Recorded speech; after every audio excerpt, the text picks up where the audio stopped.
Well, this is really a very interesting text, as I alluded to a little bit earlier, and it has a lot of parallels, or a lot of overlap, I guess you would say, with not only other texts in the New Testament, but also even some texts in the Old Testament. The refrain that we were singing is taken from the 119th Psalm. So you can see that there's some themes that are woven in there into this text from the Hebrew Bible, as well as the Christian Testament, which is the New Testament. So there's a lot going on here, a lot of overlap. But the closest text that we have that is the most similar in nature to the text that we read just a minute ago in Luke can be found in the Gospel according to Mark. Now, I've mentioned this a time or two before, but most Bible scholars agree that the authors of Matthew and the author of Luke, both of those individuals, would have had a written copy of the Gospel according to Mark to use as a source when they were writing their own Gospels. Mark was written much earlier, and chances are, excellent that the Gospel was copied and distributed.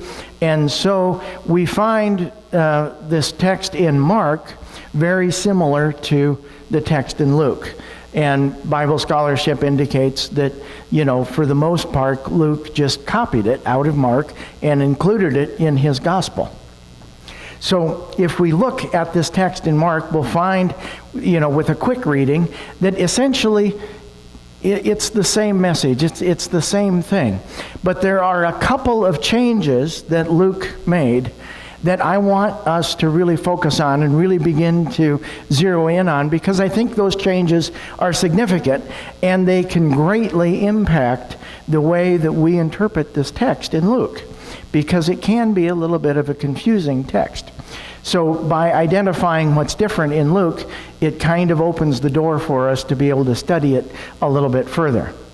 So in Mark, we have these words. It said, "He said to them, 'Is a lamp brought in to be put under the bushel basket or under the bed? No, it's to be put on the lampstand. For there is nothing hidden except to be disclosed, nor is anything secret except to come to the light.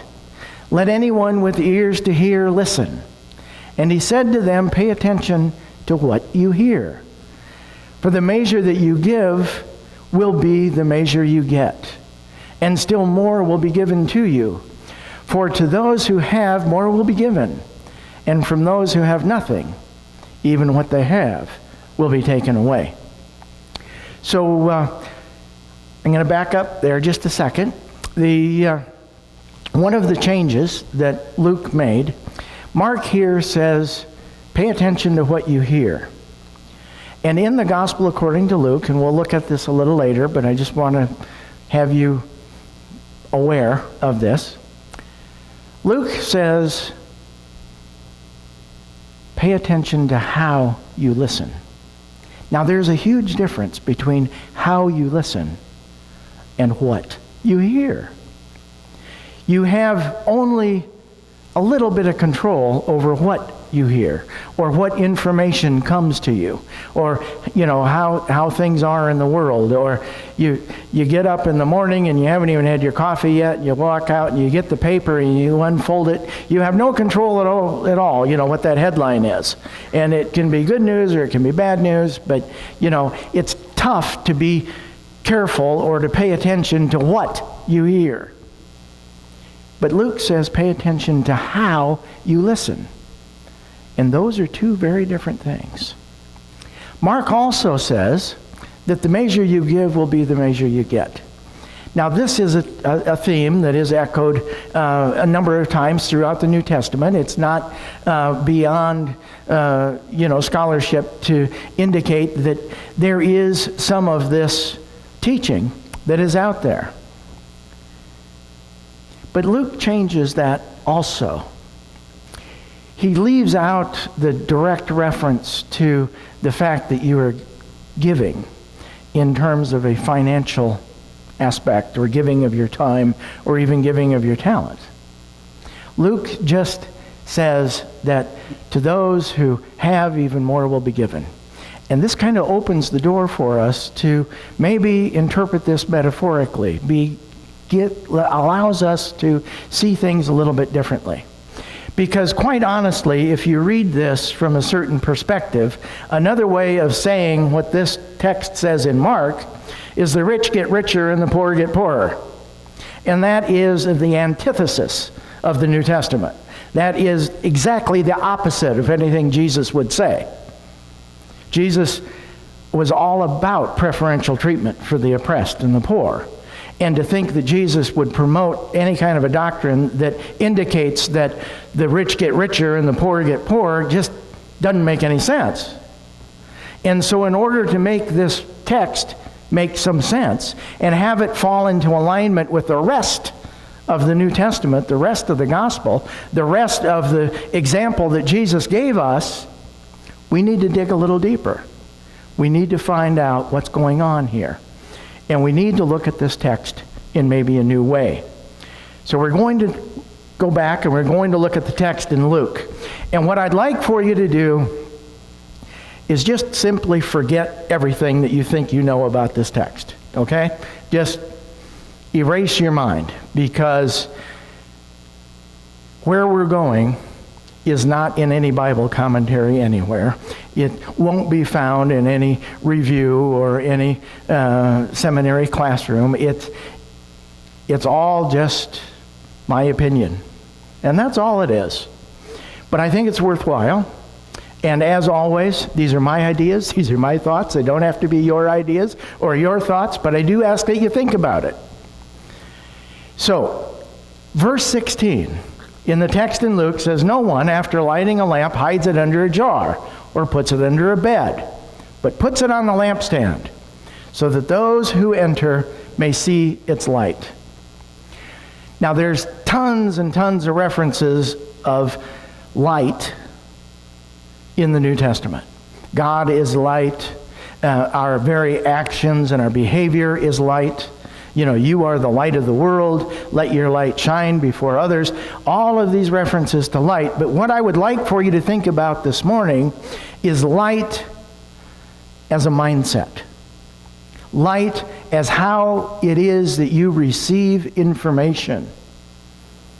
How do you receive information?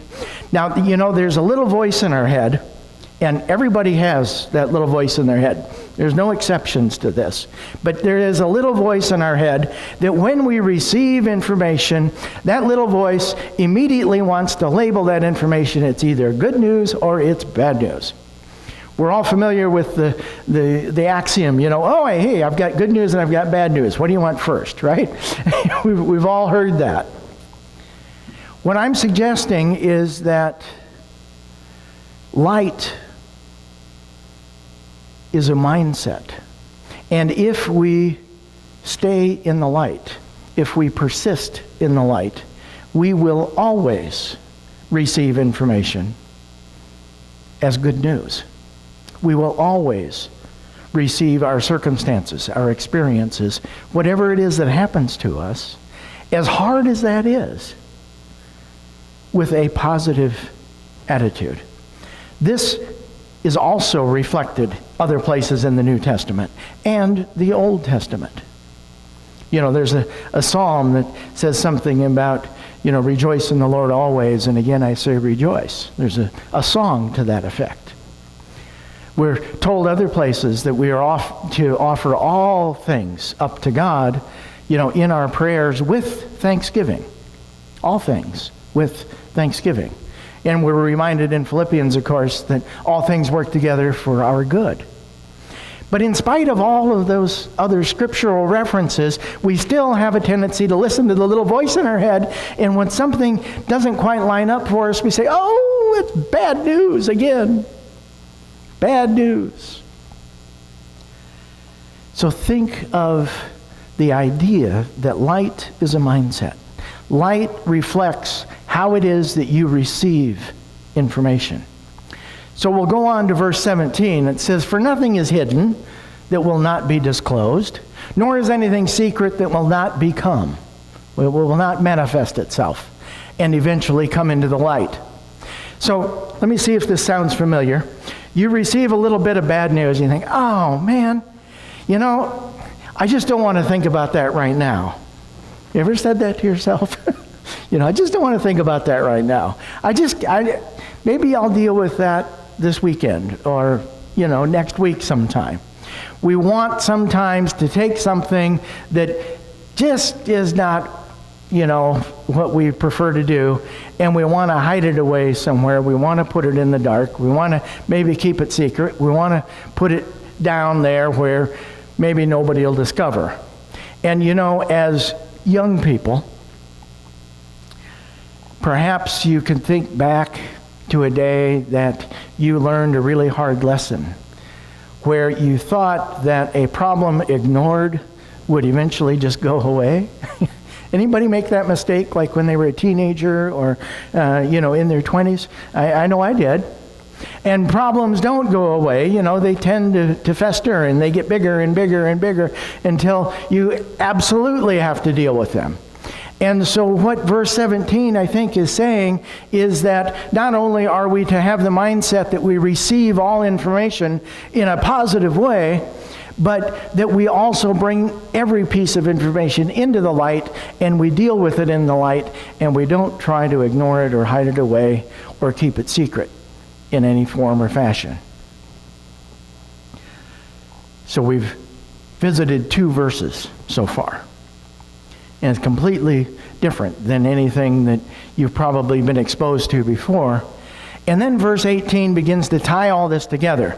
Now you'll recognize that I've been talking a lot about how we receive information. And the reason that I've been kind of pounding on that idea of how we receive information is because verse 18 tells us unequivocally, pay attention to how you listen. How you listen is how you receive information. And it is significant that Luke changed that from his original source in Mark. Mark said, be careful of what you hear. Pay attention to what you hear. Well, there's a big difference between what you hear and how you listen. How is that? It's an adverb, I guess, right? Is that right, Connie? So, yeah. She's the only English person I know that's here. But yeah, pay attention to how you listen. How indicates action. How do you listen? And do you listen to that little voice in your head that says, oh, more bad news, more bad news, more bad news? How do you listen? And the text says plainly, pay attention to how you listen. Pay attention to how you receive that information, whatever it is. Now, if you don't pay attention to how you listen, then these are the consequences. It says, for those who have, more will be given. And from those who do not have, even what they seem to have will be taken away. I'm just curious, does that make sense to anybody? Anybody have any thoughts about this? Here's your chance. If you want to preach, you can come on up. Yeah, me too. It's kind of confusing. Doesn't make a lot of sense. Until we think about what it means to receive information in a negative sense. When we listen to that little voice in our head that says, oh, more bad news. This is what happens to us. When we receive information as bad news, we want to label it as bad news.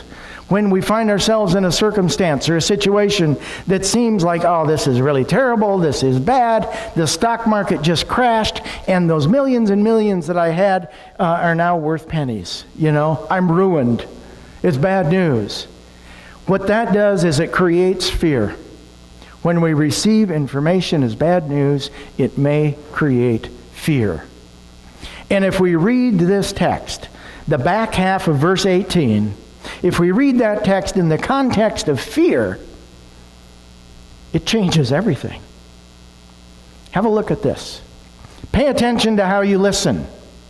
For those who have fear, even more fear will be given. And to those who do not have fear, even what fear they have will be taken away. Now let me ask you, does that make sense? Does that align with the gospel of Jesus? Does that align with the rest of the New Testament? Does it reinforce everything that you believe to be true about Jesus and about God and about, the life example of Christ? Yeah, does for me. If we want to talk even more broadly, just general negativity, not necessarily fear, we could change the scripture and insert negativity, and it says, pay attention to how you listen. Please pay attention to how you listen.